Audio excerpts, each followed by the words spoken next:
des scènes de pillage dans les magasins de Minneapolis. Ces images ont inspiré le président américain. Dans la nuit de jeudi à vendredi, Donald Trump utilise son réseau favori pour tweeter. Quand les pillages commencent, les tirs commencent. La formule, interprétée par Twitter comme une menace, entraîne une décision inédite. La déclaration du président est masquée derrière un avertissement. Ce tweet a enfreint les règles de Twitter relatives à la glorification de la violence. Le message reste visible, mais impossible d'y répondre ou de le reposter. Il s'agit du deuxième affront pour Donald Trump. 2 jours plus tôt, le président critique dans un tweet le vote par correspondance, susceptible selon lui de provoquer des fraudes massives. La plateforme ajoute alors pour la première fois cette petite ligne bleue.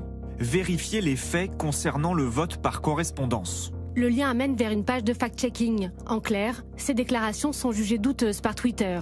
Fureur de Donald Trump, suivie de représailles avec la signature d'un décret présidentiel. Quand Twitter décide de censurer, modifier, dissimuler, masquer des contenus, ce sont purement et simplement des décisions éditoriales. Dans ces conditions, Twitter perd sa neutralité de plateforme publique et devient un acteur avec une opinion. Je ne peux pas laisser faire ça. Si nous ne sommes plus une démocratie, nous n'aurons plus rien d'une république. Derrière ce décret, la volonté de réformer une loi datant de 1996. L'objectif, mettre en cause la responsabilité des réseaux sociaux en cas de messages faux ou diffamatoires. Des réseaux sociaux jusque-là protégés. Donald Trump contre Twitter, la guerre est désormais déclarée. Trump taking on Twitter, the president threatening to regulate or close down social media companies. President Trump is now accusing Twitter of interfering in the 2020 election. Face à Donald Trump, le très discret PDG de la marque à l'oiseau, Jack Dorsey. Il est sorti de sa réserve habituelle pour défendre ses employés, pris pour cible par des sympathisants conservateurs. Il n'existe qu'une seule personne qui est totalement responsable des actions de cette entreprise, c'est moi. Veuillez s'il vous plaît laisser nos employés en dehors de tout ça. Nous continuerons de signaler des informations incorrectes ou contestées sur les élections dans le monde. Les élections justement.